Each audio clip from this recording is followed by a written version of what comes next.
Hello, welcome. My name is Annemarie Steen. I am based in the Netherlands, and today is March 12th, 2020. Today I'm celebrating something special, at least it's special for me, because exactly 3 years ago, on March 12th, 2017, I wholeheartedly said yes to love, to life, and to myself. And I'm here to share the story of my self-marriage, the why it came to me and how I proceeded this thing, how my journey went, etc. In the hope that you'll find inspiration in this story to actually practice self-love on a more daily basis. Because I think in this very turbulent times where fear can pop up easily, it's very important that we focus more on shifting from fear into love, because we need to be the change the world needs. So be love. So let's listen to my story that I was supposed to do tonight at a Pecha Kucha night, which is a format where you have 20 slides of 20 seconds. I cheated a little bit because I have taken the timer off. So actually I do have a little bit more time per slide to share my story with you. And then afterwards we can have a discussion or a chat on the questions that you have, on things that, that you find intriguing about self-love or being love in general, or how can we shift more from fear into love, especially now with the coronavirus going on, which was the reason why my talk today was canceled. So yes, let's go for my share screen. And where is it? Let's see, it's here.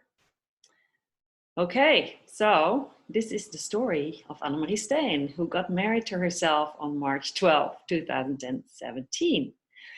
And actually this story started 3 months before that, because on the 9th of November, actually it's 4 months before that, on the 9th of November, something weird happened. It was the day that this guy got elected in the United States. And to my own surprise, there was this shockwave or tsunami, emotional tsunami, globally about what's going to happen to the world. Who is this? What's happening? There was shock, there was anger, there was despair, there was powerlessness. And actually, I was totally shaken by it. And I found myself on my couch being in shock and crying and feeling very powerless. And I was at one moment sitting there thinking to myself, so who am I, this little individual in Veldhoven of all places? What can I do to make a positive change in this world? And then the words of Ghandi popped up in my head, and he said, be the change you wish to see in this world. And I thought, makes sense. So we have to be love. But how do you do that? How can you be love while at that moment I couldn't even say I love myself wholeheartedly? So as these things go and you throw these questions this strong into the universe has its quirky ways of answering. And what happened to me was that in December, suddenly all my work appointments for the first 3 months of 2017 were mysteriously canceled. And I was thinking, what's going on? Like, should I panic? Should I work hard to fill my agenda? But I thought, well, let's reframe this into a mini sabbatical of 3 months. And I remember standing in my room thinking, what can I do with 3 months of free time that is meaningful to me? And the idea popped in my head, I want to get married to myself. And I was like, what? Married to myself? What's this idea? So I shared it with my friends on my social media. And one person actually had a very nice comment. She said, congratulations on your engagement. And I was like, okay, thank you, but I'm not engaged yet. But that's the first good step. So I went out to this beautiful place where I often walk in the mornings, and I decided to propose to myself. But how do you propose to marry to yourself? Do you go on your knees? Do you say, I want to marry me, or I want to marry you? And then who is the me and who is the you? So is it my feminine marrying my masculine side, or my adult self marrying my child self, or my higher self marrying my ego? I had no idea. I was totally confused, and I didn't feel a yes yet. So I decided to stay on arranged marriage status for a while and continue the journey. There was this other day, I was walking along the same path in the morning, but the sun was very low. And as you can see, you see my own shadow on the other side of the creek walking with me for I don't know how long. And it was really funny because I started to make selfies, and I really felt like I was walking with my shadow. But then I came home and thought, maybe I should marry my shadow. Who is this side of me that I don't want to see, that I would like to, I don't know, suppress or neglect, or I don't want to see? So I started doing some shadow work, which is intense, but it taught me a lesson to welcome all of my parts and all of my emotions to be welcome. Then there was this other moment where my then 7-year-old daughter, Luna, asked me, Mom, shall we play hairdresser? And I said, yeah, sure. I'll be the client and you can make my hair look beautiful for my wedding. And she said, Mom, are you really going to do this? And I said, yeah, I think so. What do you think? She said, well, it's kind of funny, but nice for yourself. And then I asked her, would you ever want to get married to yourself? And she answered, like a brilliant answer, said, no, of course not. I don't have to marry myself. My body knows I am love. And I was like, oh, my body knows. Wow, that's really a nice answer. So I also did some body work, and I did some muscle testing with my body because my body knows. Another idea I had was to go back to my past. So to walk from the house I live in now in Veldhoven to my birthplace in Soest, which was about 5 days walk, 25 kilometers a day on average. I just packed my bag and off I went. It was a wonderful walk. I walked all by myself, but I made many friends on the way. This was hilarious, all the sheep watching me. And what I found out was that after an hour of 5 or 6 walking, actually I got a bit bored.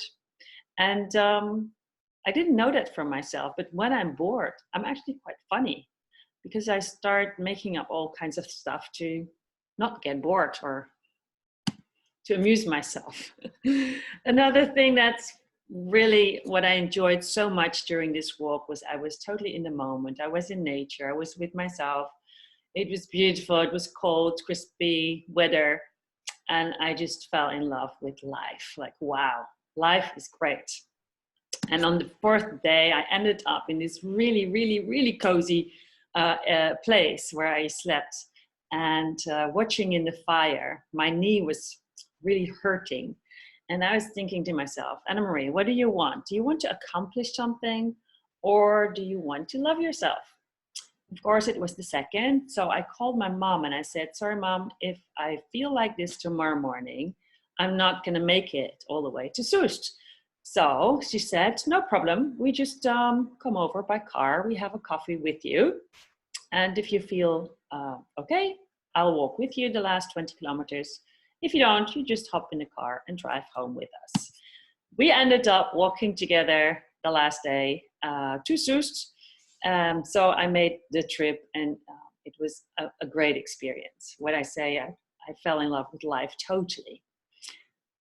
Then a few days later, it was Valentine's Day, and I don't feel very warm towards Valentine's commercial side of things. But what also happens is that the whole world globally pays a little bit more attention to the emotion of love, which raises the vibration. And I could feel that together with the feeling in love with life. And on my walk that day, it hit me. It was like, I am so much in love with life. I am life. So how can I even question not being in love with myself? And then I'm like, I am life, which means I am not just Annemarie. I am everything. I'm the trees, I'm the air. I am Donald Trump. And Donald Trump is an aspect of me. And then I really had to laugh. So this was kind of this, what they call a Satori moment, where I felt that we are all one. So from that moment on, I thought, do I still want to marry myself? Well, maybe not, because this was the feeling I was after. But I decided to finish the journey anyway. So on March 12th, 2017, I woke up and it was this first beautiful spring day, actually like this morning today when the sun was out. And I dressed up and went out in my garden, looked for a good place. And at 11:11 in the morning, I wholeheartedly said yes to life, to love, and to myself. And then I put my ring on my finger, which I found a week before that in Ibiza, which was the honeymoon before the wedding, but that's another story. So in the end, I did have a presentation in the Dutch Happiness Week about it a few days later. And I invited my friends and my family, and we had a little bit of a festive thing about it. And then I came up with my wedding vows. At first I thought wedding vows, they felt a bit like New Year's resolutions, which felt tight, so not very good.